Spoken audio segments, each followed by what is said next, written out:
Senhor, irmãos. Estou muito feliz que nós estamos aqui nos reunindo novamente para o nosso encontro apologético. Foi uma marca muito importante nossa antes da pandemia, principalmente quando estávamos ainda do outro lado lá do prédio, do outro lado. Nós tivemos encontros assim muito grandes, né? Eu me lembro, um dos encontros apologéticos que teve mais gente foi quando tratamos sobre o Chico Xavier.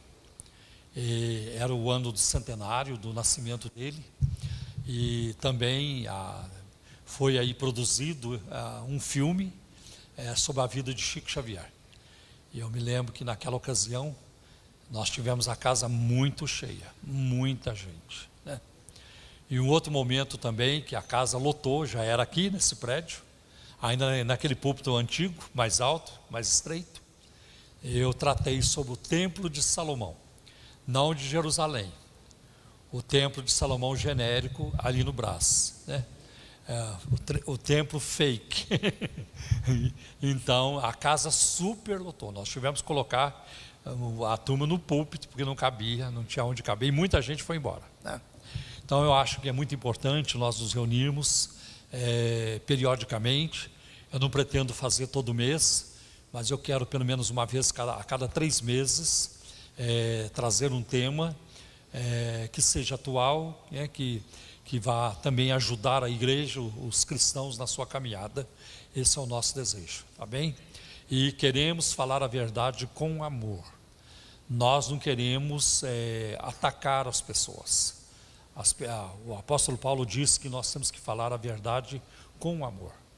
Então eu quero falar com diplomacia, eu quero falar com elegância, mas eu quero falar também de forma contundente.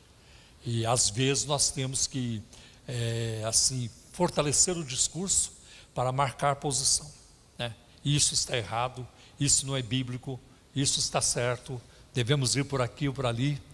E porque a igreja evangélica não tem só pessoas maduras, espirituais. Eu creio que a maior parte são carnais. E você, quando fala com a criança, se você for falar toda vez com diplomacia, acho que ela não vai entender.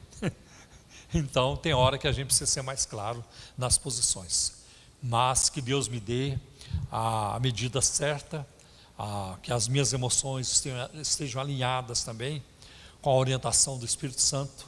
Esse é o meu desejo, e para que as pessoas ouçam, tá? Lá do outro lado ouçam também. Eu sei que como está sendo transmitido ao vivo, e isso vai ficar lá no meu canal no YouTube, no canal da igreja. Então eu sei também que vão entrar muitos mormons, e outros vão entrar no vídeo para fazerem suas críticas, e isso é normal. Mas alguns vão me atacar, né?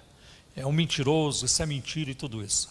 Olha, você dizer que é mentira não ajuda. Então você precisa mostrar onde estão minhas mentiras, né? Isso é mentira porque o documento tal, porque o livro tal, porque na página tal desmente você. Então a minha preocupação sempre foi falar com a informação documentada. Aprendi isso ao longo da vida, tá? Eu não posso funcionar na base do ouvi dizer, me contaram, olha, teve um boato. Não é isso. Então nós temos que apresentar as provas, né? A mesma coisa quando você prega a palavra de Deus, você faz uma afirmação e você tem o texto bíblico que te dá respaldo, não que é usado de forma assim como pretexto, mas é um texto que de fato ele fundamenta aquilo que você está falando. Então, com isso em mente, eu quero começar com vocês aqui a proposta do nosso encontro, que é responder a pergunta: o Mormon é meu irmão de fé? Os Mormons são nossos irmãos de fé. Por que eu faço isso? Porque nos últimos anos, ou creio que nas últimas décadas, o mormonismo tem assim feito um esforço muito grande no seu serviço de relações públicas para se passar por uma igreja cristã. Então eu quero tratar dessa questão com vocês, tá? E vocês têm visto até no programa de rádio, quem acompanha a rádio musical também tem visto como isso tem acontecido, né? Nos 2 últimos debates que teve na Rádio Musical, o primeiro eu não participei, mas o segundo e o terceiro também, que é uma continuação do segundo, eu debati com um mormon, um rapaz mormon. Ele é considerado lá por muitos mormons como um apologista mormon, né? E sim, ele conhece bastante tudo isso. Achei até que ele conhece muito mais do que aquele que foi no debate anterior. Mas eu fiquei assim, uma coisa que me impressionou e que eu quero começar dizendo o seguinte: ele preparou um vídeo para aquele debate que eu fiz com ele na Musical. Então, no vídeo que ele publicou no seu canal, e os mormons gostam, acessam bastante ele dizendo: olha gente, eu quero avisar vocês que eu vou debater na Rádio Musical, eu já sei até com quem eu vou debater, é o pastor Paulo Romeiro, eu já sei quem ele é um apologista, ele tem livros escritos e tudo isso, e eu quero ir lá na Musical, eu quero falar muito da igreja mormon, eu quero falar muito dos missionários mormons. E ele enfatizou bastante isso, né? Então isso para mim foi um gancho para começar o debate na Musical. Então foi a primeira coisa que eu explorei. Falei, fulano, eu fiquei muito incomodado com o vídeo que você publicou, dizendo que você queria vir aqui para falar muito da igreja mormon e muito dos missionários mormons. Isso me mostra que a sua relação não é com Cristo, é com uma instituição. Você está aqui para defender uma instituição. Você está aqui para defender homens. Você está aqui para falar dos missionários mormons. E isso é o contrário do que a Bíblia ensina. Se olharmos, por exemplo, para a primeira carta de Paulo aos Coríntios, capítulo 2, e ele, logo no início do capítulo, ele diz, né? Nada propus saber entre vocês, senão a Jesus Cristo e este crucificado. E nós vamos encontrar outros momentos na Bíblia em que fala isso, né? Por exemplo, o apóstolo Pedro, em Atos, ele vai dizer: dele os profetas falaram. Os profetas se encarregaram de falar de Cristo. E Cristo é o tema da nossa pregação. Então, se você olhar, por exemplo, para Atos capítulo 8, quando Filipe chega na Samaria, a Bíblia diz, e lhes pregava Cristo. Então, o sujeito, o objeto da pregação apostólica é Jesus Cristo, né? Eu nunca na minha vida saí por aí defendendo Daniel Berg, Gunnar Wingre. Eu nunca defendi pastores assembleanos, nunca defendi a Assembleia de Deus. Por que a Assembleia de Deus é a melhor denominação? Por que os pioneiros da Assembleia de Deus, eles foram os melhores missionários do mundo? Nunca me encarreguei disso, porque eu sempre tenho um tema melhor e mais importante, que é Jesus de Nazaré. Este é o melhor tema. Então nós não podemos sair disso, né? Outra coisa que eu quero alertar vocês aqui também hoje é de que são muitas informações, eu não vou conseguir passar tudo para vocês, mas aquilo que eu não tratar, eu vou, quando eu encerrar a palestra, eu vou abrir para perguntas. Então vocês poderão fazer perguntas e eu vou responder só as perguntas fáceis, tá? Já aviso vocês. Então eu quero começar aqui, quero começar com um histórico sobre o mormonismo. Como é que o mormonismo surgiu? Um outro dado também que eu queria passar para vocês, que hoje a Igreja Mormon tem mais de 30 mil congregações em 177 países, né? E ela tem hoje 67 mil missionários, né? E deve contar com, ou perto, ou já chegou a 17 milhões de membros em todo o mundo. E o Brasil é um grande sucesso do mormonismo, eles consideram assim, né?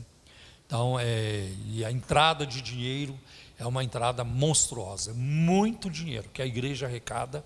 A Igreja Mormon tornou-se um império de TVs, estações de rádio, uma grande universidade nos Estados Unidos é dos Mormons, a Universidade de Brigham Young, na cidade de Salt Lake City, cidade do Lago Salgado, na capital do estado de Utah, que é o estado mormon na América do Norte, com mais de 70% da população mormon. O segundo estado em número é o Arizona. Então, o México, acho que depois dos Estados Unidos é o segundo país, e o Brasil em terceiro lugar. Então eles têm muito, é um império tremendo, né? A rede Marriott de hotel pertence também a Mormons, então tem muitas coisas que são deles, né? Muitas coisas, um império enorme.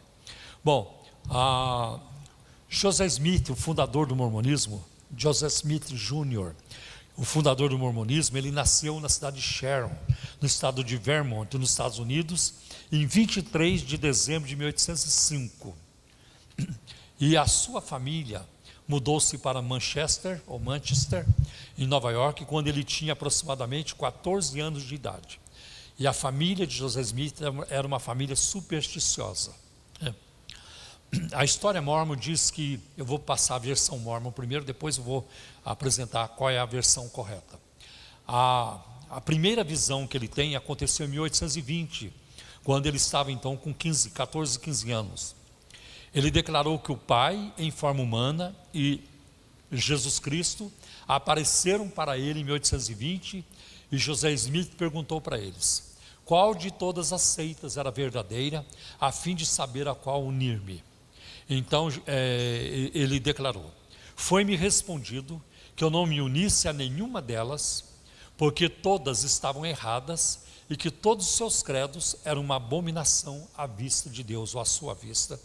Essa informação está na obra padrão do mormonismo, chamada Pérola de Grande Valor, no livro de José Smith, capítulo 2, versículo 5, e isso prossegue do versículo 10 a 11, depois do 15 a 20. Então, quando os missionários mormons dizem: você está nos atacando, né? Os protestantes nos atacam, a primeira pergunta que eu faço é: quem deu o primeiro tiro? Quem foi que deu o primeiro tiro? Não foi o cristianismo que atacou o mormonismo, foi o mormonismo que atacou o cristianismo. Quando José Smith, o fundador, foi lá no bosque orar e perguntou para Deus: a qual dessas igrejas eu devo me unir? E ele cita 3 denominações, aparecem lá na obra padrão do mormonismo. Ele cita os batistas, os metodistas e os presbiterianos. Então, o primeiro tiro quem deu foi eles atacaram, né, o cristianismo. Aí ele vai ter uma segunda visão em 1823, quando um anjo por nome Moroni visitou o profeta em sua casa e disse-lhe que num monte chamado Cumorah, perto de Palmyra, Nova York, havia um livro escrito sobre placas de ouro, dando conta dos antigos habitantes deste continente, como também da plenitude do Evangelho eterno. Pérola de Grande Valor, José Smith, capítulo 2, versículos de 33 a 35. Agora aparece um anjo. E o pastor Paulo leu aqui no início do culto, a leitura inicial foi em Gálatas 1 e 8, ele diz 6 a 9, ainda que um anjo do céu. Então, quando surge anjo no pedaço, tome cuidado, é preciso discernimento. Os anjos trabalham, sim, eles se manifestam, sim. Nós vemos casos na Bíblia, né, que nós nós sabemos que é verdade, está na palavra de Deus, é canônico, e a gente não discute isso. Mas muitas coisas foram acontecendo ao longo da história com visões de anjos, tanto que o apóstolo Paulo, ele alerta aos Colossenses capítulo 2, versículo 18, cuidado com visão de anjos. E tem gente que vai falando de coisas que não viu, vão inventando visões, né? E nós vemos isso acontecendo. Moroni retornou mais 4 vezes, e em setembro de 1827, ao fazer uma escavação, de acordo com as instruções dadas por esse anjo, José Smith desenterrou as placas de ouro escritas em hieróglifos do egípcio reformado. Só que tem um problema aí. Não há nenhum egiptólogo no mundo que conheça essa língua chamada egípcio reformado. Ela não existe. Bom, o rapaz ele não tinha condições de ler esse egípcio, e as placas estavam acompanhadas de Urim e Tumim. Agora, de onde ele tirou essa expressão, Urim e Tumim? Ele tirou da Bíblia. Ele tirou lá de Êxodo, capítulo 28, versículo 30, que foi a orientação que Deus deu ao povo de Israel através de Moisés. Como que uma bolsa pendurada no peito. E ali ele colocava, né, a pedra do sim e do não, que era uma forma de um oráculo, de consultar a Deus de uma forma mais simples. A pergunta era sim ou não. Então, por exemplo, quando Davi perguntava para o sacerdote, pergunta ao Senhor se eu devo ir a esta guerra ou não. Aí o sacerdote colocava, as pedras já estavam lá, e ele tirava uma pedra, se fosse a pedra do sim, ele dizia, vai porque o Senhor já te deu a vitória. Tá? E se tirasse a pedra do não, baixa a bola, não é o momento, e assim por diante. Então era uma forma simples de consultar o Senhor. Então ele diz que as placas de ouro estavam acompanhadas dessas pedras do urim e tumim, que eram como óculos, né, milagrosos, que ajudaram José Smith na tradução. Ele colocava a pedra, essa pedra de vidente, dentro de um chapéu, e ele enterrava o rosto no chapéu, e milagrosamente as letras egípcias iam se transformando em caracteres em inglês, se convertiam em inglês. E aí ele passava então a ditar o texto para um dos escreventes, e um dos escreventes foi Oliver Cowdery, né, que trabalhava com ele. E o resultado desse trabalho veio ser o Livro de Mórmon, publicado pela primeira vez em 1830. Tá? Eu quero aqui também passar uma informação para vocês. Eu não li o texto, mas é muito digno de você anotar. 2 Coríntios capítulo 11, versículos 3 e 4. Eu temo que assim como a serpente enganou a Eva com a sua astúcia, vocês também sejam corrompidos nos seus sentidos e se apartem da simplicidade que há em Cristo. Porque se alguém for pregar para vocês um outro Jesus, ou um outro Espírito, um outro Evangelho, vocês de boa mente vão aceitar. E Paulo estava dizendo, vocês acreditam em qualquer coisa. É como se Paulo estivesse dizendo, vocês Gálatas, atravessam a rua para abraçar a heresia. Era mais ou menos assim. Vocês atravessam a rua para abraçar uma heresia. Então Paulo alertou. Um outro evangelho. É muito interessante que todo livro de Mórmon que você pega, eu tenho vários livros de Mórmon aqui em cima, mas eu trouxe uma obra, uma das últimas obras do mormonismo, super completa, eles chamam de quádrupla. E aqui tem todas as obras padrão do mormonismo. Em primeiro lugar tem a Bíblia, a versão Almeida, revista e corrigida. Depois tem o livro de Mórmon. Depois tem Doutrina e Convênios. E depois tem Pérolas de Grande Valor, além de outras documentações. Tá? Então, se você, todo o livro de Mórmon que você pegar, está escrito na capa do livro de Mórmon, um outro testamento de Jesus Cristo. Eu não sei por que os mórmons até hoje não retiraram isso da capa do livro de Mórmon. Porque eles são continuamente confrontados com essa palavra de 2 Coríntios 11, versículos 3 e 4. Um outro evangelho. Um outro evangelho. E Gálatas também. Né? Um outro evangelho. Mas eles mantêm isso lá.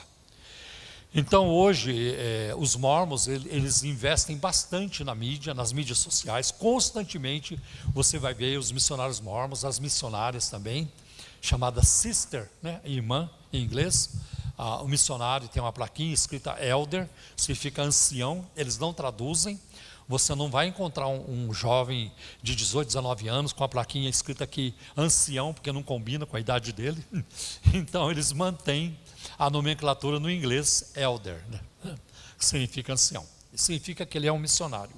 Tem aí um compromisso de 2 anos para fazer missões pela igreja, né?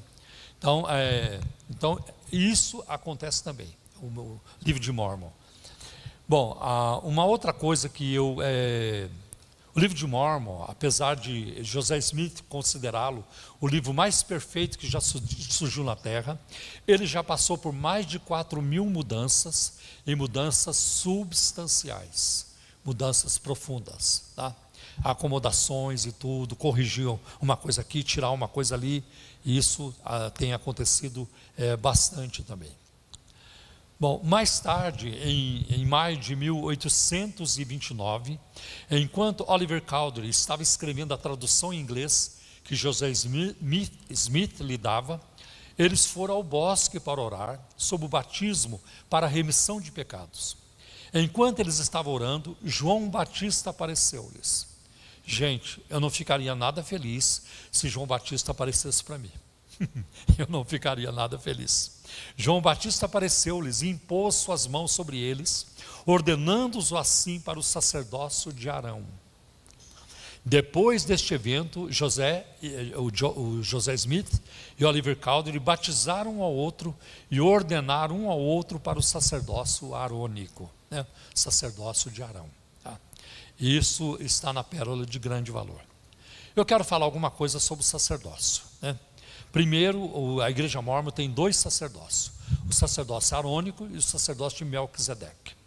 O sacerdócio arônico, até os rapazes podem ter, né? 12 anos em diante já podem possuir o sacerdócio de Arão ou arônico. O sacerdócio de Melquisedeque é para as pessoas com mais idade e envolve mais responsabilidade também. Há algum tempo, entre 15 de maio e 30 de junho de 1829, Pedro, Tiago e João visitaram José Smith e Oliver Cowdery e conferiram-lhes o sacerdócio de Melquisedeque, o qual deu-lhes o poder de impor as mãos para receber o dom do Espírito Santo. Essa informação está num documento muito importante, História Documentária da Igreja Mórmon, com 7 volumes, e eu tenho tudo isso. Eu tenho essa história documentária e muita informação que eu tiro dali. Tá? Aliás, os maiores inimigos das seitas são as suas publicações e as declarações dos seus líderes. Você não precisa nem ir longe. Vai lá no que eles publicaram, ouça o que eles disseram e você já tem material de sobra para refutá-los, para demonstrar que eles estão errados à luz da palavra de Deus. Tá? Uma outra coisa que me chama muita atenção aqui, é muito ruim o que se passa aqui, é que eles não têm dificuldade de se envolverem com pessoas que já morreram. Porque Pedro, Tiago e João já morreram, estão aguardando a ressurreição. O João Batista também já morreu, aguardando a ressurreição. E isto é comunicação com os mortos, que a palavra de Deus condena. Lá em Deuteronômio, capítulo 18, versículos de 10 a 12. Entre ti não haverá quem consulte os mortos. E nós vemos em Isaías, capítulo 8, versículos 19 e 20. A favor dos vivos se consultarão os mortos? Não. É a Bíblia, é o testemunho. A eles nós devemos ouvir e não comunicação com os mortos. Há um homem na Bíblia, muito famoso, o primeiro rei de Israel, porque ele consultou alguém que já havia morrido, ou tentou consultar através de uma feiticeira. Ele foi punido e ele foi morto, porque ele não buscou o Senhor e foi buscar a comunicação com os mortos. Olha, eu quero apresentar um dado mais recente para vocês. Isso aqui eu tirei de uma revista oficial da Igreja Mórmon, chamada Aliahona. E essa revista, o artigo que eu tirei aqui, chama-se Um Testemunho. E é de outubro de 1991, e é o testemunho do Elder Elvésio Martins.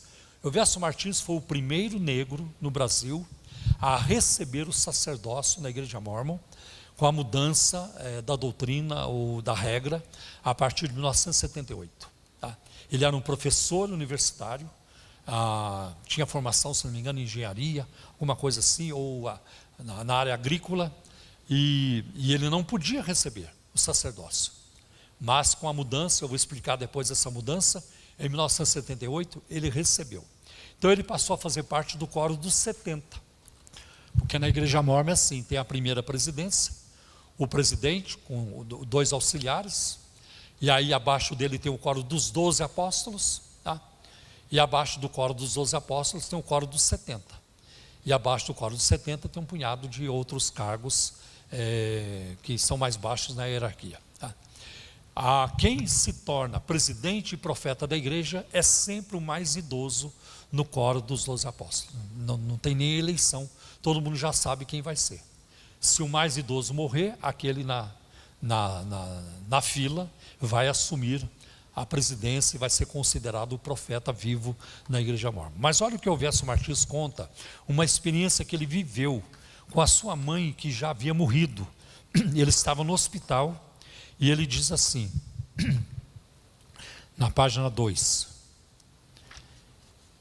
Eu sei que fui ministrado pessoal e diretamente antes, durante e depois da cirurgia, por seres especialmente autorizados pelo Pai Celestial. Inclusive minha mãe, falecida em 13 de março de 1964, cujo batismo e investiduras foram realizados no templo de Auckland, portanto lá nos Estados Unidos, em Auckland, em 17 de agosto de 1974, porque ainda não tinha templo aqui no Brasil. Visitou-me no quarto de hospital. Eu conversava animadamente com minha esposa, quando o quarto encheu-se com sua presença. Ela estava ali, o rosto suave e sem rugas, cabelos completamente pretos. O olhar tinha aquele brilho amoroso que tanto me acostumei a contemplar. Seu rosto sereno transmitiu-me paz, tranquilidade e confiança. Emocionei-me as lágrimas com aquela experiência que durou talvez 2 a 3 longos minutos. E aí ele vai contando. Isso aqui é uma complicação grave para o mormonismo. Eles não têm nem receio de publicar. Comunicação com os mortos, uma prática muito frequente no kardecismo, no espiritismo kardecista, e agora aqui também na igreja mórmon. Então eles quebram as escrituras, desobedecem a palavra de Deus. A palavra de Deus, ela proíbe a comunicação com os mortos, você entrar em contato com quem já morreu, porque muitas vezes não, sempre. Você não vai entrar em contato com quem já morreu, você vai entrar em contato com demônios, com espíritos enganadores, né? E eu poderia elaborar muito isso aqui, mas eu não tenho tempo para fazer isso agora. Bom, a igreja então foi organizada, né? No dia 6 de abril de 1830, José Smith e 5 outras pessoas, portanto 6 pessoas, reuniram-se para organizar a Igreja de Cristo, hoje conhecido como a Igreja de Jesus Cristo do Santo dos Últimos Dias. Quero aqui também acrescentar uma informação. Os mormons não querem mais serem chamados de mormons. Tanto que quando eles foram lá na musical, recentemente, o ano passado, eles reclamaram disso. Olha, não chame de mormon. E eu, já sabendo disso, eu fui com essa decisão. Vou chamar assim. Vou chamar de mormon. Porque eles promovem o livro de Mormon. Eles colocam o termo mormon na capa do livro. E eles aparecem na mídia falando, olha, você quer um presente? Receba o livro de Mormon e assim por diante. Então não tem nenhum problema em chamá-los de Mormon. Aliás, tem mídias na América do Norte, tem rede TV que não abraçaram esse pedido deles. Não, nós vamos continuar falando Mormon. E eu também continuarei dizendo Mormon. Porque que eles querem ser chamados de Santo dos Últimos Dias. Igreja de Jesus Cristo. Porque querem se parecer conosco. Então, a Igreja do Santo dos Últimos Dias, sob a liderança de José Smith, ele começou em Fayette, em Nova York, e depois moveu-se para Kirkland, em Ohio, depois para Independence, Missouri, e finalmente para Nauvoo, no estado de Illinois. Lá pelo ano de 1844, a cidade de Nauvoo era a maior do estado de Illinois. Foi lá que José Smith concorreu para a presidência dos Estados Unidos. Claro que o José Smith, ele espalhava inquietação, causava hostilidade, as pessoas se tornavam hostis com ele, porque além de ele estar envolvido na política, havia a prática da poligamia. O próprio José Smith, ele chegou a possuir 82 esposas. E o sucessor dele, Brigham Young, teve 27 esposas. E muitas das esposas que José Smith teve, ele arranjava as esposas através de uma profecia. Tem até uma profecia dessa nas obras do mormonismo. E tu, minha serva Ema, ele falou isso, profetizou isso para a esposa dele. E tu, minha serva Ema, chamava Ema, não rejeite todas as esposas que eu enviar para o meu servo José. Pode um negócio desse? Você espera a sua mulher dizer assim, seja feita a tua vontade, Senhor? Então, era desse jeito. Muito complicado. Então, com a questão da poligamia, envolvimento com a política, aonde eles passavam, a população estava revoltada com esse grupo que estava circulando e principalmente a questão da poligamia. O que eu não entendo é que o mormonismo quer ser a restauração do Evangelho. Nós somos a restauração do Evangelho. Mas o Novo Testamento não prega a poligamia, pelo contrário, né? O obreiro cristão deve ser esposo de uma só mulher. Em que momento no Novo Testamento o Novo Testamento endossa a poligamia? Em momento algum. Em momento algum. Até João Batista falou isso para Herodes: não te é lícito possuir a esposa do teu irmão. Se fosse uma coisa aceitável no Novo Testamento, João Batista deixaria o Herodes em paz, nem teria morrido talvez. Mas eles dizem ser a restauração do Evangelho, não são. O mormonismo é uma deturpação do Evangelho e não sua restauração. Mas vamos em frente. Foi lá que, pelo ano de 1844, a cidade de Nauvoo era a maior do estado de Illinois. Foi lá que José Smith concorreu para a presidência dos Estados Unidos. E quando alguns mormons apóstatas se levantaram a opinião pública contra ele, causando grandes tumultos, né? Pessoas que deixaram o mormonismo e estavam denunciando: olha, a gente não ficou por causa disso, isso. Mais tarde, José Smith foi preso novamente, desta vez por traição. Ele foi então levado à prisão da cidade de Cartago, no estado de Illinois, e onde no dia 27 de junho de 1844, uma multidão furiosa arrebentou as portas da prisão e matou o profeta com seu irmão Irão. Então ele estava na cadeia, a turba estava vindo, eles queriam pegar mesmo os três. José Smith, o seu irmão Irão, estava lá na cela, junto com um homem chamado John Taylor. Presta atenção nesse nome, John Taylor. Por quê? Porque John Taylor tornou-se o terceiro presidente e profeta da igreja. Toda essa informação a gente tira da história da igreja, a história documentária da igreja mórmon. Aqui eu estou tirando do volume 6º, páginas de 612 a 622. Agora, os mórmons gostam muito de dizer que José Smith, ele morreu mártir. Ele deu a sua vida por causa do Evangelho, né? Porque ele foi morto. Primeiro, o irmão dele recebeu um tiro no rosto e caiu sangrando no chão da cela. E o irmão dele gritou: eu sou um homem morto. E os outros dois ficaram apavorados. Então José Smith puxou seu revólver, estava carregado com 6 balas. Ele disparou o revólver e o John Taylor, terceiro presidente e profeta da igreja, diz que ele matou 2 pessoas. Então ele não morreu mártir, ele morreu num tiroteio. Mártir é quem morre como Estevão, perdoando os seus algozes. Bem diferente, está lá em Atos capítulo 7. Então ele morreu num tiroteio, muito complicado tudo isso. O Brigham Young, que era o presidente do coro dos 12 apóstolos, então, com a morte do José Smith, ele foi escolhido como sucessor de José e levou os mormons para o oeste do Vale Salgado, no Utah. Eles foram para a costa oeste, lá para o lado de Nevada, em direção à Califórnia, foi para aquele lado. A sede da igreja dos mormons continua sendo lá até hoje, na cidade do Lago Salgado. Esta é a versão dada pelos mormons. Há, porém, outros detalhes que precisam ser analisados com cuidado e objetivamente. Vamos a eles. As suas visões e a Bíblia. As visões de José Smith foram experiências subjetivas, não podendo ser analisadas objetivamente. Se ele merece confiança, assim também a merecem os demais fundadores de seitas que dizem ter tido experiências semelhantes. As visões de José Smith contradizem a palavra de Deus. Por exemplo, o islamismo prega que o anjo Gabriel entregou o Corão para Maomé. O reverendo Moon também teve visões. Está todo mundo vendo alguma coisa. Verifique essas passagens bíblicas. 1 João 1:18. Evangelho de João, capítulo 1, versículo 18. Deus nunca foi visto por alguém. 1 João 4:12. Ninguém jamais viu a Deus. Êxodo 33:20. Homem nenhum verá a minha face e viverá. 1 Timóteo 1:17. Ao Rei dos séculos, imortal, invisível.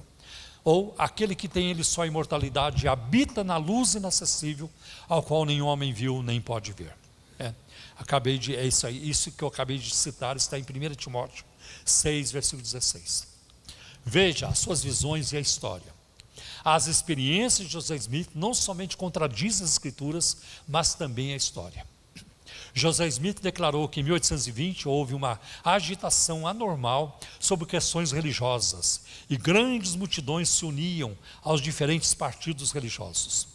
Ele então menciona as igrejas metodista, batista e presbiteriana. Entretanto, já foi absolutamente provado, não houve qualquer avivamento em 1820 em Palmira, no estado de Nova York, como relatado por José Smith. E eu quero mostrar para vocês, eu tenho muito material na minha biblioteca, mas eu quero mostrar para vocês, eu acho que a câmera vai captar, este livro de Marvin Cowan, Mormon Claims Answered, ou Alegações Mormons refutadas ou respondidas, né? E ele trabalha muito essa questão, os mormons fazem uma afirmação e ele mostra com documentos, com documentação, de que aquela informação está errada, né? Então isso não aconteceu. E a primeira visão? Quanto à primeira visão, o mormonismo diz que José Smith tinha 14 anos de idade quando Deus, o Pai e o Filho apareceram para ele. E que 3 anos mais tarde o anjo moroni o visitou. Porém, Brigham Young, sucessor dele, diz que o Senhor não veio, mas enviou o seu anjo. Isso está no Jornal de Discursos, volume 2, página 171, né? Uma outra autoridade mormon diz, o Wild Woodruff diz, que foi o 4º profeta da igreja, ele disse que o mormonismo começou com um anjo de Deus voando pelo meio do céu e visitando um jovem chamado José Smith no ano de 1927. Isso contradiz as visões anteriores de José Smith. Uma outra visão escrita pelo próprio Smith, ele declara que tinha 16 anos quando teve a primeira visão.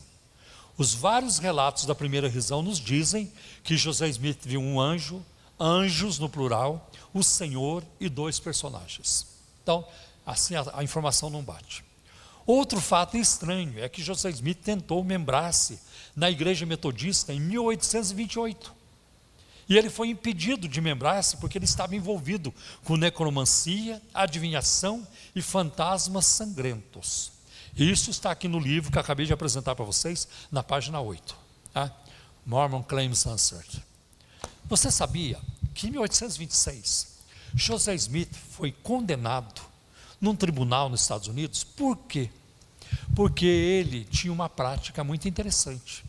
Ele tinha uma varinha mágica para descobrir tesouros. Então ele caminhava com aquela varinha e aquela vara mágica dizia onde que tinha um tesouro escondido. Ele fazia contrato com os fazendeiros dizendo, vou achar um tesouro. E a turma ia com enxadão, para cavar, né? Enxada para cavar. E ele com a varinha. De repente, aqui tem um tesouro. Pode cavar que aqui tem um tesouro. E eles cavavam e não tinha nada. Aqui não tinha tesouro nenhum. Sabe por quê que não tem tesouro aqui? Porque vocês conversaram e o tesouro escorregou para dentro da terra. Vocês não podiam ter conversado.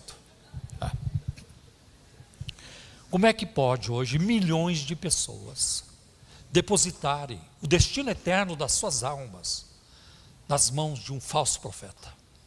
De uma coisa terrível. Olhe para a vida de Isaías, você não vai encontrar isso. Para a vida de Jeremias. Os profetas da Bíblia eram homens de caráter, de reputação, né? Uma coisa tremenda. Tá? Bom, José Smith não morreu como mártir, como afirmam. Isso aí eu não vou repetir, porque eu já falei sobre isso também. Depois houve divisões e assim por diante. Agora uma coisa muito interessante que eu quero falar com vocês é sobre também a restauração do sacerdócio da igreja mormon. O mormonismo diz que os que possuem o sacerdócio de Arão têm autoridade para administrar as ordenanças externas da fé, como arrependimento e batismo. Está em Doutrina e Convênios, capítulo 107, e vai dos versículos 13, 14 e 20. Entretanto, a Bíblia diz que o sacerdócio arônico foi conferido somente a homens da descendência de Arão, provenientes da tribo de Levi. Isso está em Números, na Bíblia, capítulo 3, versículos 6 a 12. E isso está também numa obra padrão do mormonismo, Doutrina e Convênios, capítulo 107, versículo 16. Lá mesmo diz: ninguém a não ser da descendência de Arão. Os sacerdotes da igreja Mormon nunca cumpriram suas funções nos sacerdócios, de oferecer sacrifícios e assim por diante. O sacerdócio arônico, que a igreja Mormon diz possuir, foi abolido e substituído por Cristo, por Ele mesmo, de acordo com Hebreus capítulo 7, versículo de 11 a 17, Hebreus capítulo 10, versículo de 8 a 21. Então, o sacerdócio arônico já passou. Carta aos Hebreus mostra isso. E para mim, me causa espanto, incômodo, ver hoje o mundo neopentecostal, tido como um mundo evangélico, com seus levitas. Ele era um levita. Hoje mesmo morreu um cantor muito conhecido, esse era um verdadeiro levita. Não, ele nunca foi um verdadeiro levita. Ele tinha que ser da tribo de Levi. E esse homem que morreu hoje não é da tribo de Levi. Então, toda hora tem alguém. Os levitas, agora os levitas vão subir, agora os levitas vão louvar. Não existe levita hoje na igreja. Aonde você vai encontrar isso na igreja? Infelizmente, na igreja Mormon você encontra, e muitas igrejas neopentecostais malucas para aí você vai encontrar também. Mas o sacerdócio arônico já foi removido. Jesus é o único mediador entre Deus e os homens, de acordo com 1 Timóteo 2,5 e João 14, versículo 6. O sacerdócio, de acordo com, agora o Melquisedeque, de acordo com o mormonismo, os que possuem sacerdócio de Melquisedeque têm autoridade para conduzir a igreja e pregar o evangelho em todas as partes do mundo, realizando os trabalhos feitos nos templos, curando os doentes e dando bênçãos especiais para os membros da igreja. A questão é que homem algum, depois de Melquisedeque, ocupou tal posição até que Jesus viesse e cumprisse o símbolo que Melquisedeque e seu sacerdócio representavam. Jesus é o único sumo sacerdote segundo a ordem de Melquisedeque, está em Hebreus capítulo 3, versículo 1, depois Hebreus 5, versículo 6, depois Hebreus 10, versículo 6 e versículo 20. O sacerdócio de Melquisedeque é imutável e intransferível, de acordo com Hebreus 7, 24. Ele recebeu um sacerdócio perpétuo. Como é que os sacerdotes em Israel eram substituídos quando eles morriam? Morria o sacerdote, tinha que pôr outro no lugar. Só que Cristo é sacerdócio eternamente. Ele não morre, não vai entrar ninguém no lugar dele. Bem, o que é muito importante termos isso em mente. Só havia um sacerdote de cada vez, e tinha que ser da descendência de Arão, de acordo com Números 20, versículo 28, Números 25, versículo de 10 a 13. Okay? A Bíblia não fala de um sacerdócio arônico ou de Melquisedeque para a igreja, mas a Bíblia fala do sacerdócio de todos os crentes. 1 Pedro 2,5, vós sois o sacerdócio real, santo, né? 1 Pedro 2,9, o sacerdócio real, o sacerdócio santo. E outra coisa, a autoridade do crente, vem de Jesus, está lá em João 1,12. Ele veio para os que eram seus, mas os seus não receberam, mas a todos quanto receberam, deu-lhes a autoridade de se tornarem filhos de Deus. Por exemplo, Lucas 10,19, Jesus diz: eu dou a vocês poder para pisar serpentes e escorpiões e toda a sorte de mal. Então a nossa autoridade vem de Cristo, e não vem de sacerdócio arônico, algumas coisas assim. Uma das mais importantes funções dos sacerdotes no Antigo Testamento era oferecer sacrifício de sangue. Se esta é uma restauração do sacerdócio, por que os mormons não o fazem? Agora, eu quero pular um pouco, porque o tempo não vai dar para tratar de tudo, mas eu quero falar a razão do mormonismo existir. Por que ele existe? O mormonismo prega uma doutrina chamada da apostasia total. Apostasia total. Você vê quantas páginas eu já virei aqui.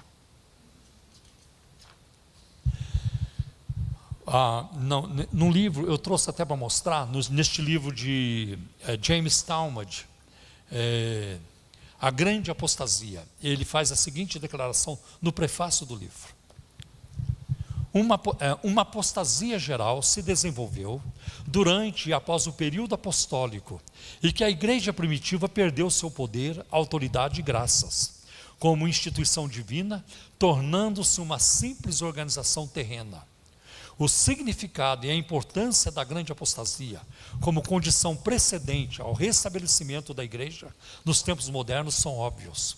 Se a alegada apostasia da igreja primitiva não foi real, a igreja de Jesus Cristo dos Santos dos Últimos Dias não é a instituição divina que seu nome proclama. Se não houve apostasia geral, então a igreja mórmon não é verdade. Para apoiar a doutrina da apostasia, os mormons citam várias passagens da Bíblia, tais como Atos 20, 29 e 30, Gálatas capítulo 1, versículo de 6 a 9, que foi lido aqui, 1 Timóteo capítulo 1, 1 Timóteo capítulo 4, versículo de 1 a 3, e 2 Pedro capítulo 2, versículo de 1 a 3. Porém, não há qualquer versículo na Bíblia que mencione a possibilidade de uma apostasia total. Não há. Por exemplo, Mateus 16, 18, Jesus diz: as portas do inferno não prevalecerão contra a minha igreja. Em Efésios capítulo 3, versículo 21, Paulo declara, que Deus recebe glória em todas as gerações. Então nunca houve uma geração em que Deus não recebesse glória. Agora veja o texto de 1 Timóteo capítulo 4, versículo de 1 a 3. O Espírito expressamente diz que nos últimos tempos apostatarão todos da fé, dando ouvidos a espíritos enganadores e a doutrina de demônios. É isso? Alguns aqui estão espertos. Eu citei o versículo errado. E eu citei de propósito. Eu citei dizendo assim: apostatarão todos da fé. Ali não diz todos da fé. Apostatarão alguns da fé. A Bíblia reconhece que alguns vão apostatar. Preguei sobre isso hoje no programa de rádio, sobre Mineu e Alexandre, que naufragaram na fé. Mas não foram todos. A Bíblia não ensina isso. Até mesmo a escritura mórmon nega a doutrina da apostasia total. No livro de Mórmon, dentro do livro de Mórmon tem um livro chamado Terceiro Nefe, capítulo 28, e Doutrinas e Convênio, capítulo 7. Diz o mormonismo que João o apóstolo e 3 apóstolos nefitas, são povos lá do livro de Mórmon, teriam que permanecer vivos na terra até a segunda vinda do Senhor. Como poderia então haver uma apostasia total com 4 apóstolos ainda na terra? Então, a própria escritura mórmon contradiz as suas afirmações. A igreja mórmon afirma ser a única igreja verdadeira por ter em sua organização apóstolos e profetas. E eles citam Efésios 2:20, edificado sobre o fundamento dos apóstolos e dos profetas, de que Jesus Cristo é a pedra principal da esquina. Entretanto, muitas outras seitas têm também apóstolos, incluindo vários grupos que dizem ser a verdadeira igreja restaurada de Joseph Smith. Por exemplo, vários grupos que saíram também do mormonismo, a igreja reorganizada dos Santos dos Últimos Dias, que foi logo em seguida, não aceitaram a liderança de Brigham Young, e aí o filho de Joseph Smith passou a ser o presidente, o profeta da igreja reorganizada dos Mormons. Mas o grupo não cresceu tanto. Neste verso, a Bíblia não diz que a igreja está edificada sobre os apóstolos e profetas, mas sobre o fundamento dos apóstolos e profetas, seus ensinos. E isso a gente vê em Efésios 3:5, a palavra que ele enviou através dos seus santos profetas e apóstolos, ou apóstolos e profetas. Note bom, eu tenho muita coisa aqui, eu vou adiantar um pouco o assunto que eu quero tratar de outras coisas aqui para vocês. Eu acho que alguns fatores complicadores do mormonismo são suas doutrinas sobre a pessoa de Deus, sobre a Trindade. Por exemplo, a doutrina do progresso eterno, você vai encontrar no livro Regras de Fé, de James Talmage, o mesmo autor desse aqui, e ele diz na página 389, como o homem é, Deus já foi. Como Deus é, o homem poderá vir a ser. Para atingir a perfeição e a deidade, temos que passar por 4 estágios de vida, aí vai dizer, E aí vai falar de vários estágios também, por onde eles acabam passando também. Então eles creem, por exemplo, na pré-existência, que nós já existíamos na eternidade, antes de vir a este mundo, com base em Jeremias 1:5. Antes que te formasses no ventre te conheci, e antes que saísses da madre, eu te santifiquei, as nações te dei por profeta. Está vendo? Jeremias já existia antes de nascer. Não. O texto não fala aqui de pré-existência. O texto fala de presciência. a presciência de Deus e não a pré-existência do ser humano. Deus está dizendo, eu já conhecia o Jeremias, muito antes dele nascer. Deus poderia dizer a mesma coisa do Rio de Janeiro. Eu já conhecia a cidade do Rio de Janeiro, antes dos portugueses chegarem aqui. Eu já conhecia São Paulo, porque Deus sabe tudo. Ele sabe, não tem limite. Então é isso que nós vemos em Jeremias 1,5, é a presciência de Deus e não a pré-existência do ser humano.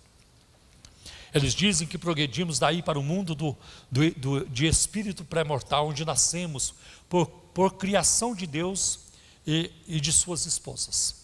Deus está continuamente fazendo sexo com suas esposas lá no céu. Então eles têm que gerar espíritos para ocupar os corpos que vão nascendo aqui na terra, porque aqui na terra a turma não para também. Então, e esses espíritos precisam de corpos para progredirem e chegar um dia também a serem Deus ou deusas.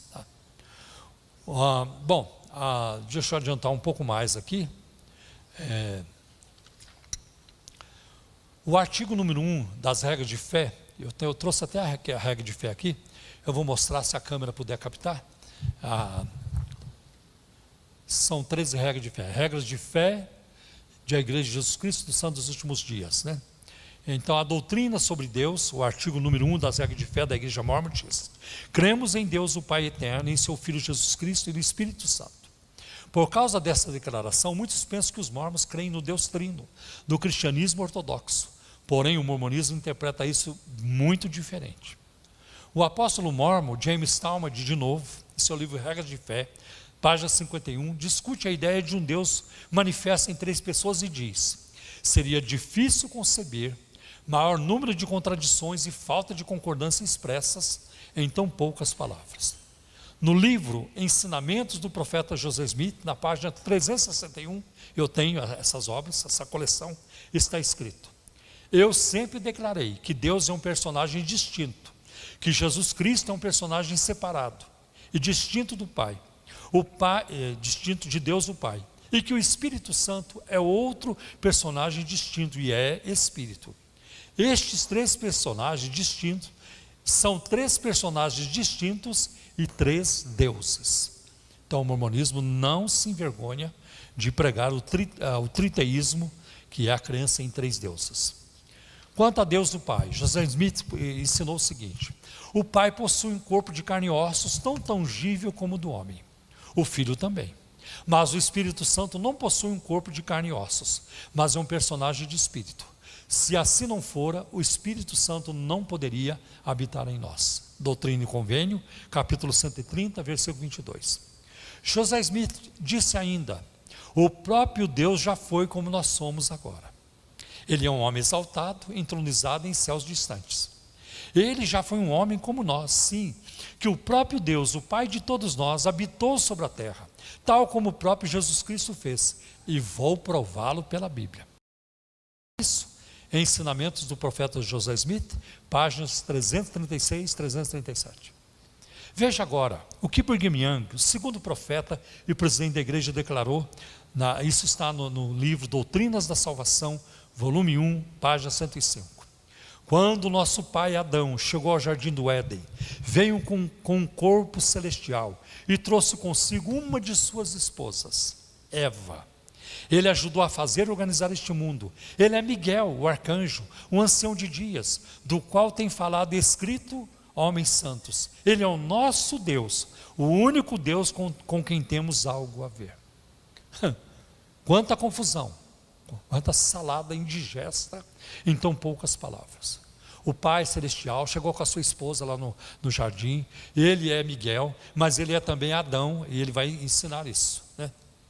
Olha, em outubro de 1976, o profeta mormon Spencer W. Kimball, ele veio ao Brasil naquela época, ele disse que a doutrina Adão-Deus era uma doutrina falsa. Espera aí, quem ensinou essa doutrina foi o segundo profeta da igreja. Sabe o que acontece no mormonismo? Eu vou dizer para vocês o que acontece.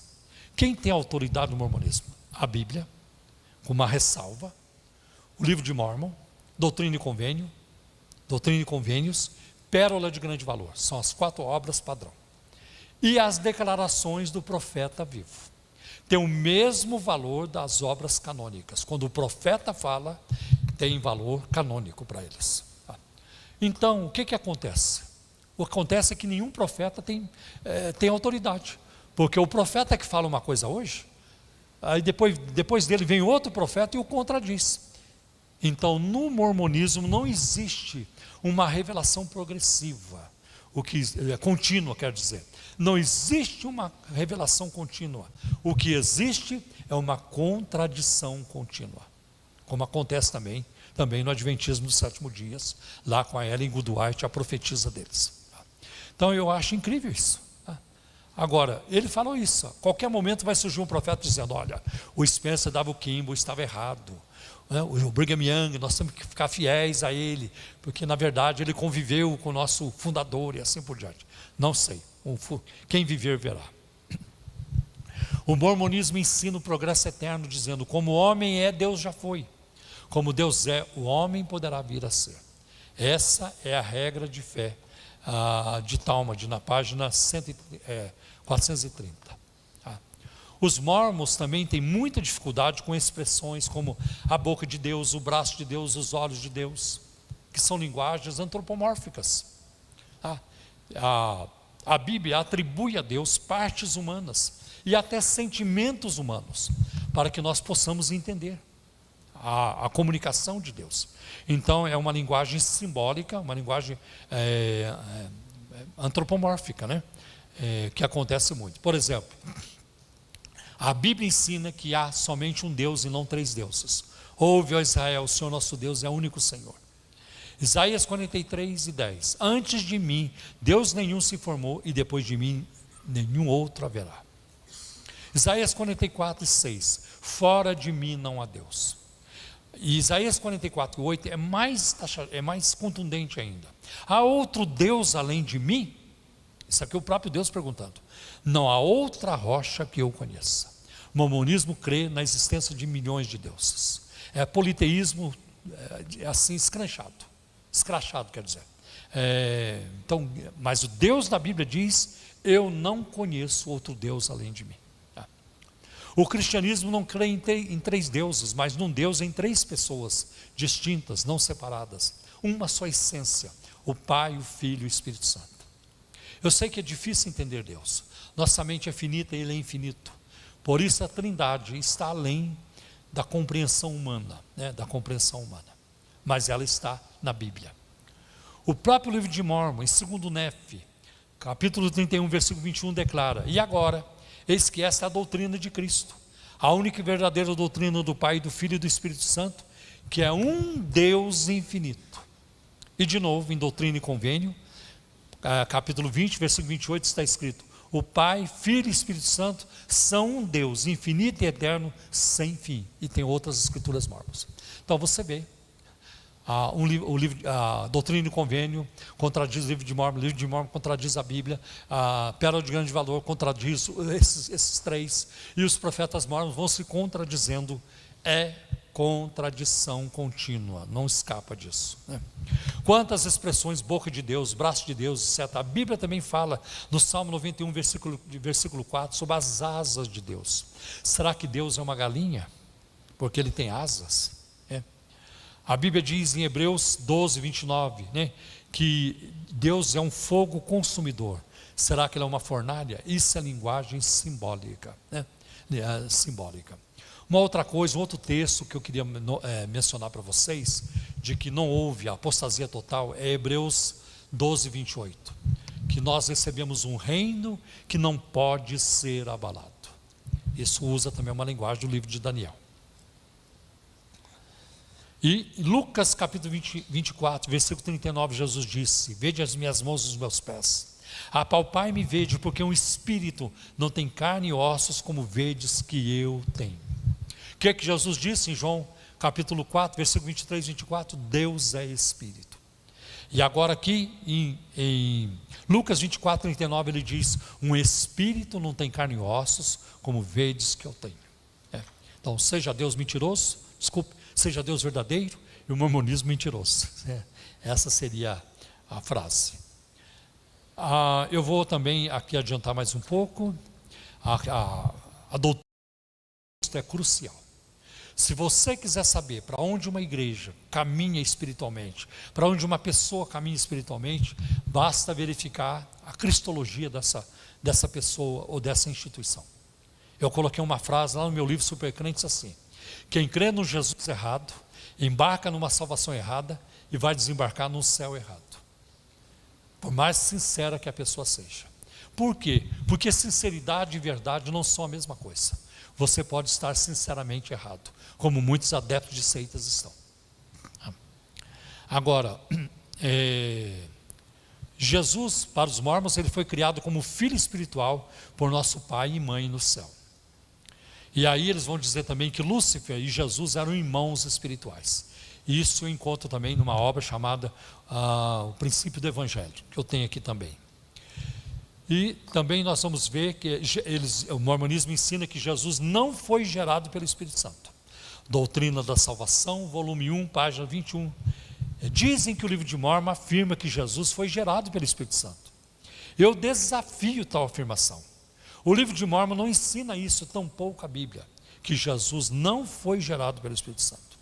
E aí uma outra, Brigham Young, o segundo profeta da igreja, ele declarou: quando a Virgem Maria concebeu o menino Jesus, o Pai o havia gerado à sua própria semelhança.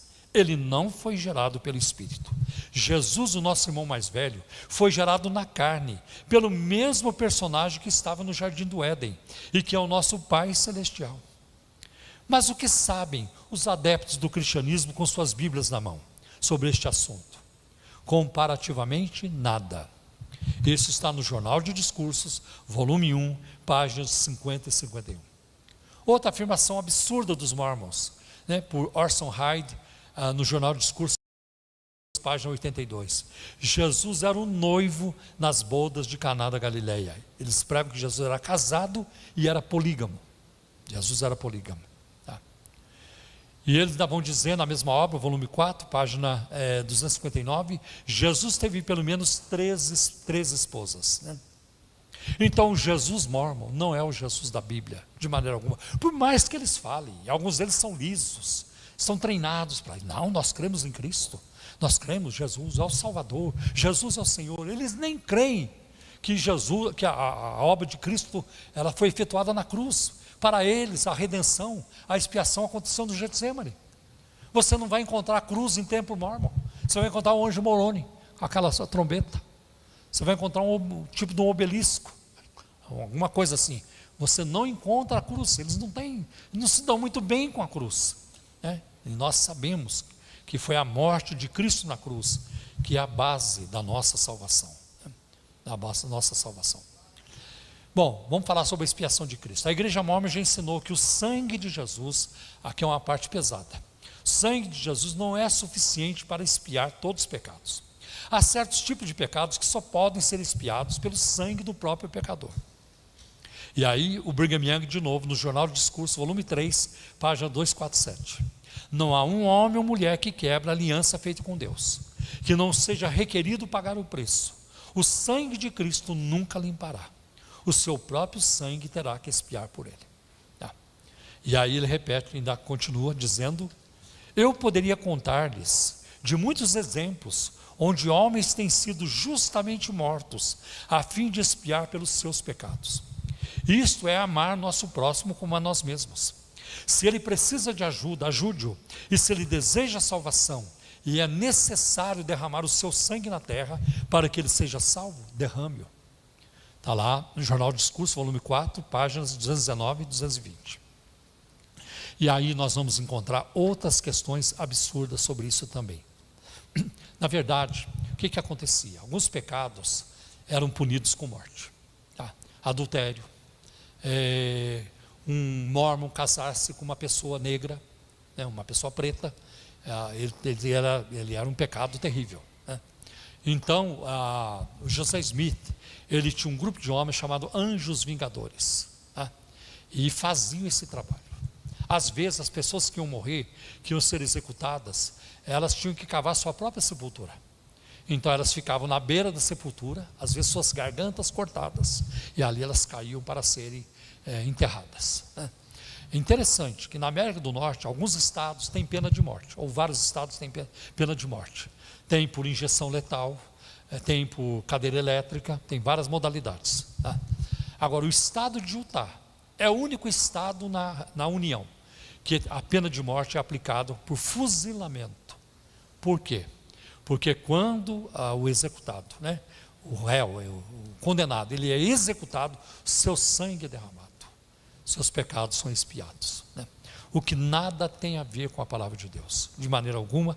A Bíblia é muito clara, em Apocalipse 1:5, aquele que nos ama e em seu sangue nos lavou dos nossos pecados. O sangue de Cristo, ele é muito comentado, ele tem um destaque no Novo Testamento, como o meio de nós sermos purificados dos nossos pecados. Vamos continuando aqui.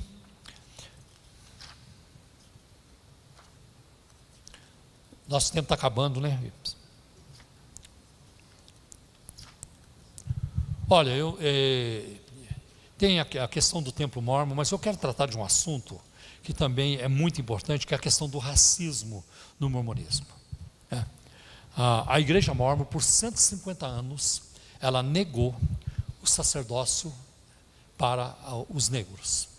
Por quê? Isso vem de uma doutrina mórmon. O mormonismo ensina que numa estrela distante chamada Kolob, vivia um Deus não identificado, chamado Elohim, e ele, obedecendo os mandamentos mórmons, ele foi crescendo, e veio a ser Deus, e ele formou também o seu grupo. E um dia ele convocou o conselho dos deuses para decidir o que fazer com o planeta Terra.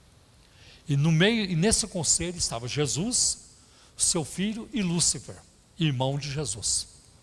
E aí Lúcifer apresentou um plano. Olha, eu sugiro, nós fazemos assim, assim, assim. E o plano de Lúcifer não foi aceito. E aí Jesus apresentou o plano dele. Olha, eu sugiro fazer assim.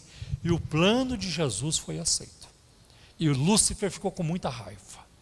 Saiu da reunião, doido. E foi atrás dos anjos. Olha, isso não pode ficar assim. Nós não vamos conviver com isso. Quem é que está comigo? Uma terça parte dos anjos se aliou a Lúcifer. Nós vamos derrubar Elohim. Nós vamos derrubá-lo. Aí houve uma batalha no céu. Interessante, o Apocalipse capítulo 12 fala disso. Houve batalha no céu, mas não é essa aí não. Aí, uma terça parte dos anjos lutou ao lado de Lúcifer. Uma terça parte dos anjos lutou ao lado de Elohim. E lutou valentemente, lutou com valentia. E a outra terça parte lutou, mas não lutou com preguiça, ao lado de Elohim. Corpo mole, meia boca. Terminada a batalha, os anjos que lutaram ao lado de Elohim foram enviados aqui para a terra como demônios. Nunca possuíram um corpo para chegar à divindade. Podem possuir temporariamente, mas não para a divindade. E outra coisa, os anjos que lutaram valentemente ao lado de Elohim foram enviados aqui para a terra na cor do homem branco, os olhos verdes e azuis. E aquela turma, aquela terça parte que não lutou com valentia, lutou com preguiça, foi enviado para cá como preto, como a etnia negra. Essa é a explicação da igreja mórmon para a cor negra. Aí eles pegam também a questão de Noé, que amaldiçoou seu filho Cão. Ali também havia uma maldição em relação à pele e tudo isso. Gente, eu quero dizer uma coisa para vocês. A questão da cor da pele não é uma questão teológica. Nunca foi. Não é uma questão bíblica. É uma questão genética. Tem a ver com a genética e não com a Bíblia. A Bíblia não faz acepção de pessoas, porque Deus criou a todos. Deus criou a todos. Então a igreja, ela não permitia que uma pessoa negra participasse do sacerdócio. Mas a igreja se espalhou. E foi para a África, e veio para o Brasil, e assim por diante. Quando chegaram aqui no Brasil, os missionários mórmons foram trabalhar onde? Santa Catarina. Por que será?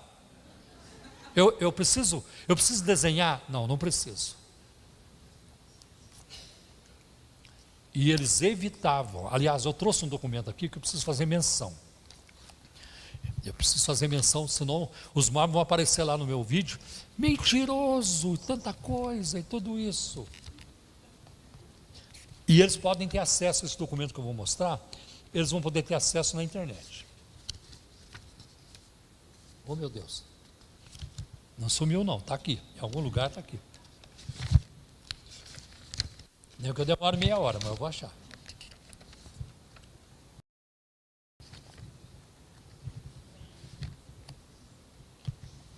Nossa, cadê o documento?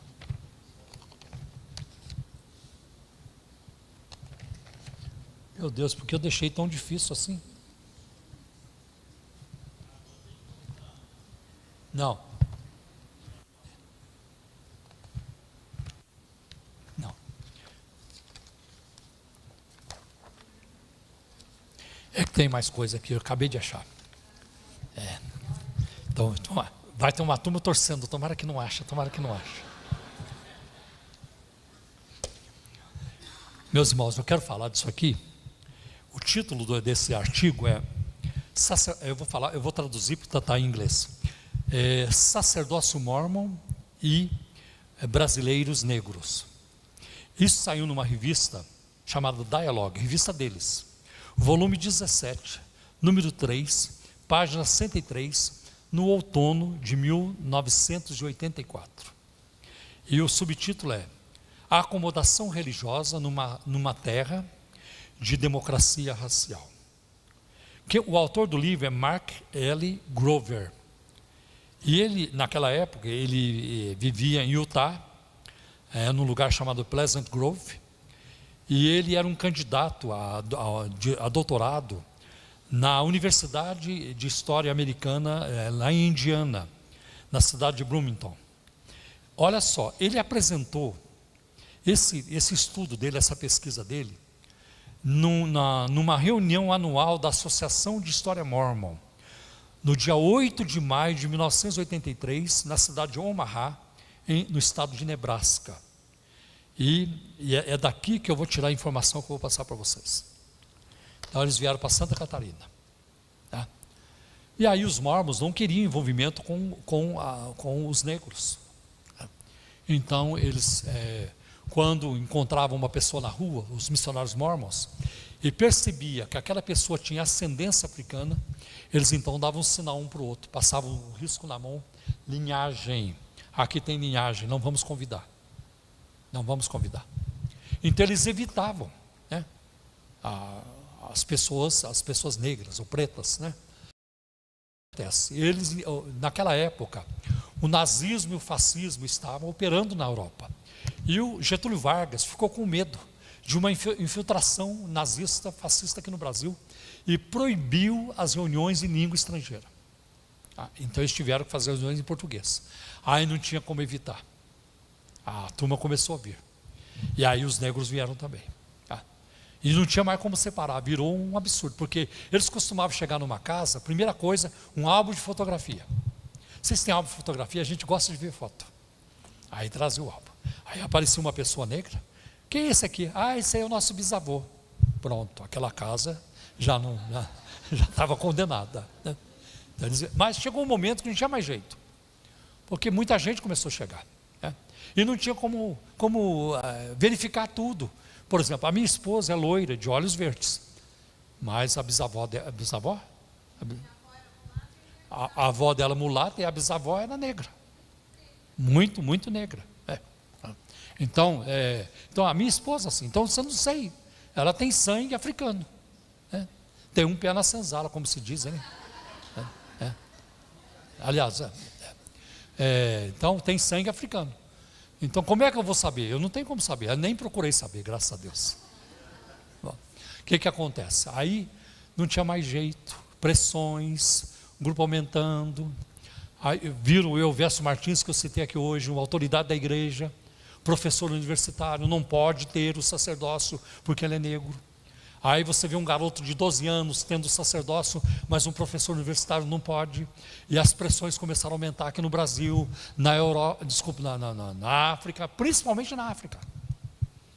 E aí começaram a construção do primeiro templo mórmon aqui no Brasil, foi na Avenida Francisco Morata, aqui no bairro de Pinheiros. E a turma aqui do Brasil entrou em contato com o profeta lá em Utah, o Spencer W. Kimball. Escuta, A gente não tem mais como conviver com essa situação. A maioria da turma que ajudou a construir o templo aqui são negros. Eles vão ficar de fora do sacerdócio. O Spencer W. Kimball veio ao Brasil, conversou com autoridades aqui no Brasil, conversou com a turma aqui, e ele volta para Utah, e lá ele reúne o coro dos 12 apóstolos. Meus irmãos, vamos orar, porque Deus vai nos enviar uma nova revelação. Na verdade, não é Deus quem estava enviando uma nova revelação para eles. Eles queriam enviar uma nova revelação para Deus. É o contrário. Mas primeiro ele conversou separadamente com cada um do coro dos 12 apóstolos. Você concorda? Concordo. Quem vai dizer não para o profeta e presidente? Você concorda? Quando ele pegou o sim de todos, aí ele fez isso. Vamos orar, porque Deus vai enviar uma nova revelação. E daquele momento em diante, agora os negros, estava banida a proibição da participação dos negros no sacerdócio. Gente, teve o buzinaço, tá, em vários lugares dos Estados Unidos, na África, gente chorando, comemorando e tudo isso. Sim, a permissão, ela começou, mas a doutrina não mudou. Eles nunca mudaram a doutrina. Ainda são espíritos infiéis ou preguiçosos que não lutaram valentemente na existência. Eu vou dar só mais uma informação, porque eu já vou fechar. Tem uma obra publicada em português, eu tenho ela, tem as duas. O Caminho da Perfeição. No inglês, The Way to Perfection. O Caminho da Perfeição. Essa obra foi traduzida para o alemão, para o japonês, para o espanhol, para o francês. Tá? Ela tem 49 capítulos. Quando foi traduzida aqui no Brasil para o português, ela encolheu. Ela ficou só com 47 capítulos. Como assim? Eles retiraram aqui no Brasil os capítulos 15 e 16, que fala da doutrina do negro. Então eles tentaram esconder essa informação. É lamentável que a doutrina é racista. Não vejo a igreja mórmon, nunca vi. Se existir, me ajudem, estou aberto para ser ajudado. Vir a público dizendo: nós erramos, os profetas erraram, isso foi um erro, eles ainda não fizeram, que eu saiba. Pode ser que já fizeram e eu não esteja sabendo. Eu aceito ajuda nessa área. Tá? Aliás, em todas as áreas que eu estiver errado, eu aceito ajuda para corrigir. Gente, vou terminar porque já está chegando. Não sei se vamos ver umas 2 perguntas aí, pelo menos. Cadê o microfone, por favor? Alguém tem pergunta? Se não tiver, nós vamos terminar mais cedo. Pastor, posso chegar uma pelo chat do Carlos Vilas Boas, perguntando assim: os mórmons praticam o batismo pelos mortos? Sim, isso é uma das cerimônias muito importantes no templo mórmon. A doutrina do batismo pelos mortos, né? Deixa eu ver aqui onde que eu tenho isso, pegar diretamente da apostila. Já.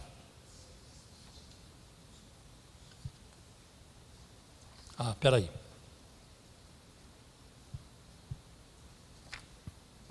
Estou chegando lá.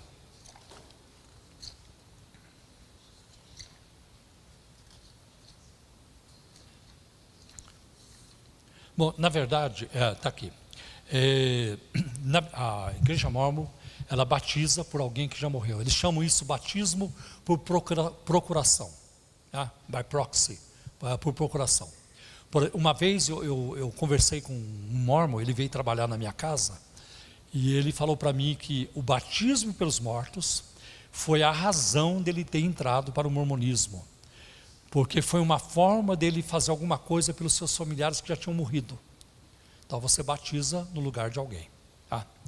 E eles se valem de um versículo na Bíblia, e é muito importante vocês observarem isso. 1 Coríntios, capítulo 15, versículo 29. Deixa eu ver se eu pego aqui. Eles se baseiam neste texto.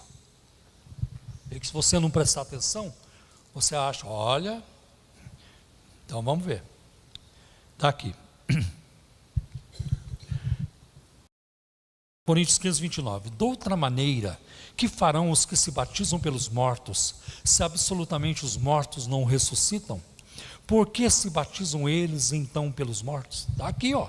Batismo pelos mortos. Aqui.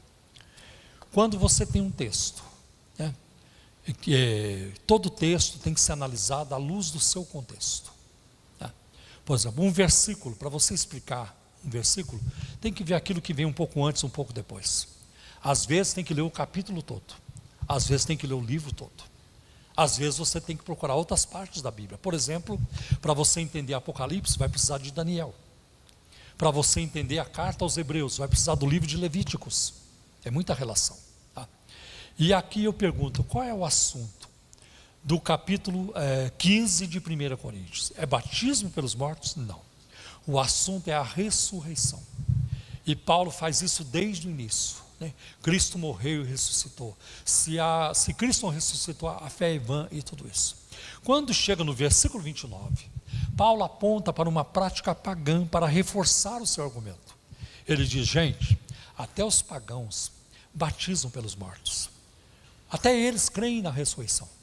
Tá? Não era costume de Paulo, não era prática de Paulo, nem da igreja primitiva, batizar pelos mortos. E agora você olha comigo no texto, no versículo 29. Vamos lá. De outra maneira, que farão? Aqui não está, que faremos?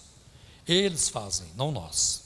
O verbo, aqui que vocês vão encontrar, o verbo está na terceira do plural, e não na primeira do plural, na primeira pessoa do plural. De outra maneira, que farão os que se batizam pelos mortos, se absolutamente os mortos não ressuscitam? Por que se batizam eles então pelos mortos? Não está assim, que faremos nós os que batizamos pelos mortos? Não. A igreja não batizava pelos mortos. Isso é uma prática que veio depois por um herege na igreja primitiva chamada Marcião. Eu não creio que alguém queira estabelecer uma doutrina em cima de um herege. E que eles continuaram fazendo isso. Então não há base bíblica para isso. Já está respondido.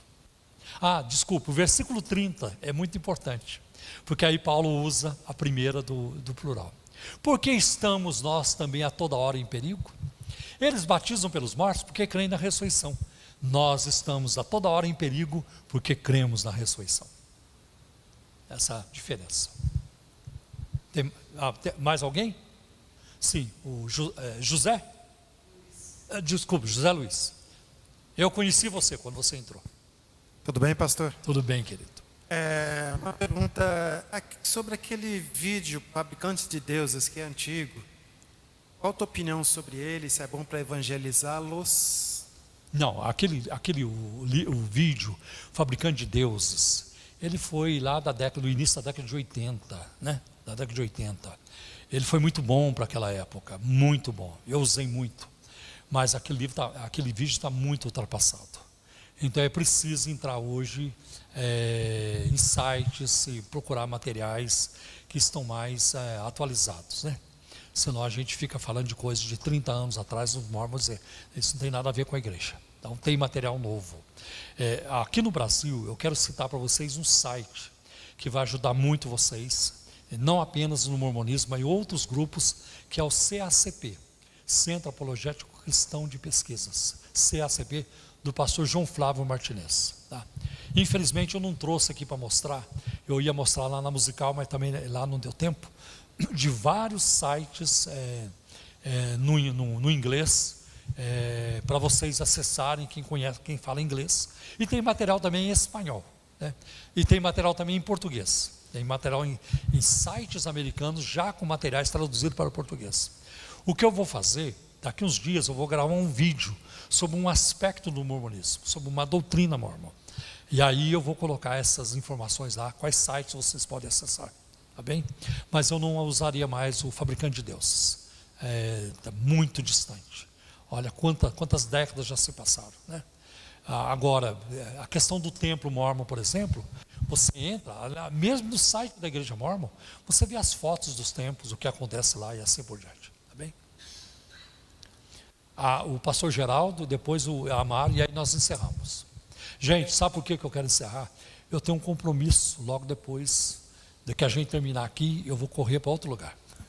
Pois não. Pastor, como que é a liturgia do culto mormon? Olha, não é tão diferente da nossa, porque eu já fui em cultos mormons, e quando eu fui naquela época, sobe alguém, né? E geralmente vai dar um testemunho. E o testemunho na igreja mórmon, ele é mais ou menos assim. Eu creio que o livro de Mórmon é a palavra de Deus. Eu creio que a igreja mórmon é a igreja verdadeira. E eu creio que José Smith é um profeta de Deus. Então, geralmente é assim o testemunho deles, né? Aí tem uma palavra, né, com base nas escrituras mórmon, ou a Bíblia. Eles usam a Bíblia também. E eles usam a Bíblia com uma ressalva. A regra de fé número 8 diz assim: cremos ser a Bíblia, a palavra de Deus, o quanto esteja correta a sua tradução. Cremos ser também o livro de Mórmon, a palavra de Deus. Quanto ao livro de Mórmon não há restrição, quanto à Bíblia há.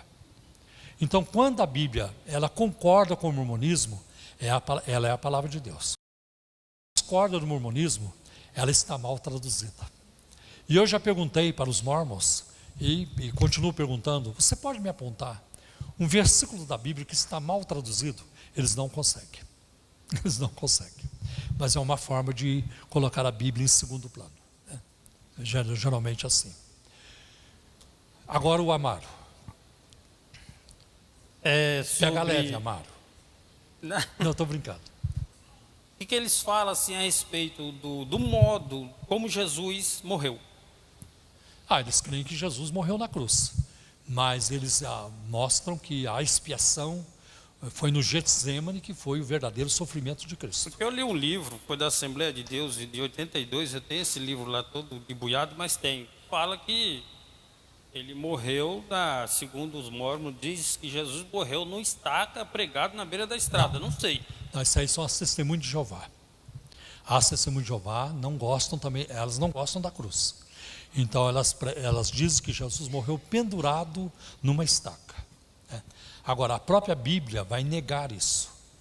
A própria Bíblia vai negar. Por exemplo, se você pegar Mateus, se não me engano, capítulo 27, e acima da sua cabeça estava escrito INRI, Jesus Nazareno, Rei dos Judeus, estava escrito numa placa que Pilatos mandou fazer. Se fosse numa estaca, Mateus teria escrito acima das suas mãos, mas acima da cabeça, porque os braços estavam abertos. Outra coisa, a palavra de Tomé, lá em João capítulo 20, se não me engano, versículo 22, foi essa: se eu não vir os cravos, os sinais dos cravos nas suas mãos. Se fosse estaca, seria um cravo só, mas era nas duas mãos. Tá? Então isso mostra que Jesus morreu crucificado.